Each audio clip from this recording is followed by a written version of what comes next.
নয়াপল্টনে বিএনপি সমাবেশকে কেন্দ্র করে অনুমতি নিতে ডিএমপি কার্যালয়ে বিএনপি প্রতিনিধি দল, এবং এই প্রতিনিধি দলের সঙ্গে আছেন বিএনপি প্রচার সম্পাদক শহীদুদ্দিন চৌধুরী এবং মহানগরের সভাপতি রয়েছেন আব্দুল সালাম, এবং সেক্রেটারি রয়েছে, সদস্য সচিব রয়েছেন রফিকুল ইসলাম মজনু। আমরা দেখছিলাম যে তারা ডিএমপি কার্যালয় থেকে এই মুহূর্তে বের হয়ে এসেছেন, এবং তারা ওখানে একটি অনুমতিপত্র দেওয়া হয়েছে, এবং সেখান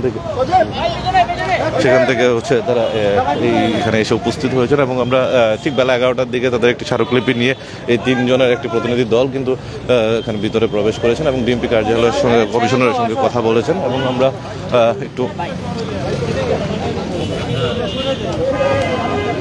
একটু কথা বলবো ওনাদের সঙ্গে এবং একটু জানার চেষ্টা করবো।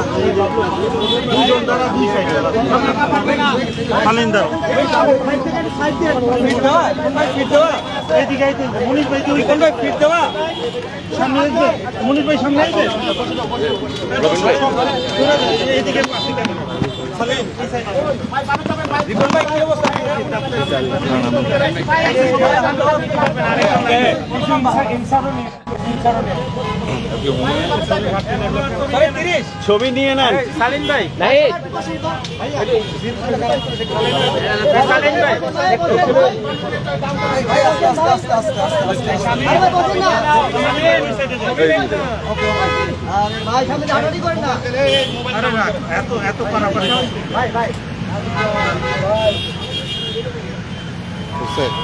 যাবো আমরা দেখা করলেন 10 তারিখে সমাবেশ অবগত করতে গিয়েছিলেন, ওরা কি বললেন এবং অনুমতি দিয়েছে কিনা বা সহযোগিতা করবে কিনা বলেছেন? আপনাদেরকে ধন্যবাদ। আপনারা জানেন যে আগামী 10 তারিখ মানে কালকে ঢাকা মহানগর দক্ষিণের পক্ষ থেকে আমরা সমাবেশ এবং মিছিলের কর্মসূচি দিয়েছি। আমাদের নেত্রী, দেশনেত্রী বেগম খালেদা জিয়া আমাদের মা, এমনি সামনেও মা দিবস আছে, সেটাও একটা কারণ। মা দিবসের উপলক্ষে আমরা আমাদের মায়ের মুক্তির জন্য একটা মেইনলি মিছিল সমাবেশের প্রোগ্রাম আমরা দিয়েছি। পাশাপাশি আমাদের ঢাকা মহানগরীর সিনিয়র যুগ্ম আহ্বায়ক নুরুল্লাহ নবী সহ আরও যারা ঢাকা মহানগরীর আজকে জেলে আছেন তাদের মুক্তির দাবিতে আমাদের এই কর্মসূচি। এবং এই কর্মসূচি আমরা এর আগেই একবার ঘোষণা দিয়েছিলাম। সেই সময় আপনারা দেখেছেন যে প্রচণ্ড যে তাপদাহ ছিল, সেই তাপদাহের কারণে সেই সময় আমরা সেটাকে স্থগিত করেছিলাম। সেই কর্মসূচিটাই আগামীকালকে। আমরা যথারীতিভাবে পুলিশ কর্তৃপক্ষকে আমরা চিঠি দিয়ে সেটা জানাই এবং সেটার ভিত্তিতেই তারা আমাদের সাথে কথা বলতে চায়। আজকে 11টার সময় আমাদের সাথে কথা বলতে চায়। সেই কথা বলার জন্যই আমার সাথে আমাদের বিএনপির প্রচার সম্পাদক সাবেক সংসদ সদস্য শহীদুদ্দিন চৌধুরী এবং আমার সাথে আমাদের ঢাকা মহানগর দক্ষিণের সদস্য সচিব রফিকুল আলম মজনু আমার সাথে আছেন। আমরা কথা বলেছি ওনাদের সাথে এবং আমরা কী প্রোগ্রাম করতে চাই সেটা তাদের সাথে আলোচনা হয়েছে এবং তারা আজকে বিকেলের মধ্যে আমাদেরকে জানিয়ে দেবে যে তবে তাদের আমরা বলছি যে আমাদের প্রোগ্রাম এটা করতে হবে, আমরা করব এই ব্যাপারে। আর যেহেতু শুক্রবারের প্রোগ্রাম, শুক্রবারে তো এমনি ট্রাফিকের ব্যাপারে খুব একটা সমস্যা থাকার কথা নয়, এর জন্যই আমরা শুক্রবারে প্রোগ্রাম দিয়েছি। সেই বিষয়টা আমরা আলোচনা করেছি। আর পাশাপাশি এগুলো আলোচনা করতে যে কিছু আলোচনা তো আসছেই, যেটা স্বাভাবিক।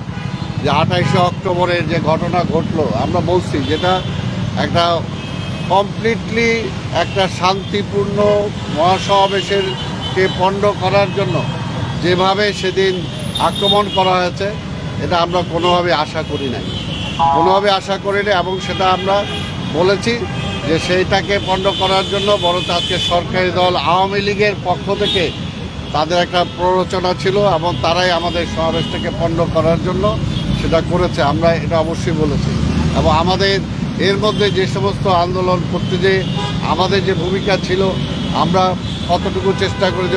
স্বাভাবিকভাবে এই পর্যন্ত আমাদের যত সমাবেশ করেছি, শত সমাবেশ আমরা করেছি। কোনোদিন তো এখানে বাংলাদেশের প্রধান বিচারপতির এখানে বাসভবন আছে, কোনোদিন তো আমরা পার্ক পার হয়ে পার্কে চলে গেছে আমাদের লোকজন, কখনো তো এরকম ঘটনা ঘটে নাই। কাজে আমাদের পক্ষ থেকে এই ধরনের কোনো ঘটনা ঘটে নাই, এটা উদ্দেশ্য প্রণোদিতভাবে করা হয়েছে। পাশাপাশি পুলিশ হসপিটালে, এটা একটা হসপিটাল, তো সেইখানে তো কোনোদিন আমাদের পক্ষ থেকে এত মিছিল আমরা করি, কোনোদিন তো ঘুরেও আমরা তাকাই নাই। এটা কাজে আমরা বলছি যে এগুলো ষড়যন্ত্রভাবে এগুলো করা হয়েছে, বিএনপি এগুলোর সাথে কোনোটা ইনভলভ না। এটা আমরা আবার আজকেও ওনাদের সামনে আমরা তুলে ধরার চেষ্টা করছি এবং বলেছি আমাদের বিষয়টা আমরা পরিষ্কার করার জন্য চেষ্টা করেছি। তা আমরা চাই যে বিএনপি একটি গণতান্ত্রিক দল, আমরা গণতান্ত্রিকভাবে আন্দোলন করেই আজকের একটা তত্ত্বাবধায়ক সরকার অধীনে নির্বাচন চাই, এটাই হলো আমাদের মূল দাবি। যে পর্যন্ত এই সরকার ক্ষমতা না ছাড়বে, যে পর্যন্ত কেয়ারটেকার অধীনে সরকার নির্বাচন না হবে, সেই পর্যন্ত আমাদের আন্দোলন চলমান আছে, আমাদের আন্দোলন চলমান থাকবে। তারই অংশ হিসাবে আমরা যে কর্মসূচি যেটা দিয়েছি সেই কর্মসূচি আমরা আগামী শুক্রবার করব, সেটা হলো আমাদের আলোচনা। ডিএমপি কমিশনার কি কিছু বলেছেন? না, ওনারা শুনেছেন, ওনারা বলছেন যে ঠিক আছে আপনাদের কর্মসূচিটা আপনারা করতেই পারেন, করবেন।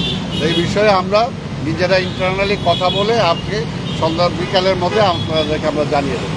জায়গার বিষয়ে কোনটা বলেছেন? না, আমরা আমাদের পার্টি অফিসের সামনে তারা কি এটাতে একমত হয়েছে? আমরা তো বলছি, এটা তো দ্বিমত হওয়ার তো কোনো কারণ নাই, তাই না? আর এখন তো কোনো জায়গাও নাই, সব জায়গা তো তারা বন্ধ করছে। আওয়ামী লীগ মনে করছে সব নির্বাচন, এই সমস্ত মিটিং মিছিলের জায়গা বন্ধ করে দিলেই বোধহয় সব ভালো হবে, কিন্তু ভালো হয় না, বুমেরাং হয়।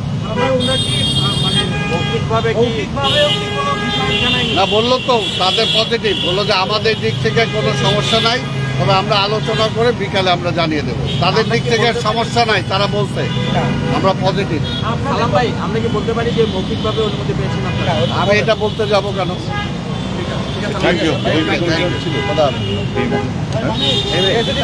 পাশাপাশি আরেকটা যেটা, যে পরের দিন আমাদের যুব দলের একটা কর্মসূচি আছে, সেই বিষয়টা আমরা আলোচনা করি। এই সমাবেশ থেকে আপনারা কি এটাই আমরা আলোচনা করি। পরের দিন যে যুব দলের যে প্রোগ্রাম আছে সেটাও আমরা আলোচনা করেছি। কি আজকে অনুমতি দিবে, মানে দেওয়ার সম্ভাবনা ওটা জানাই দেবে, আজকেই জানাই দেবে। হ্যাঁ, যুব দল, ওকে, থ্যাংক ইউ।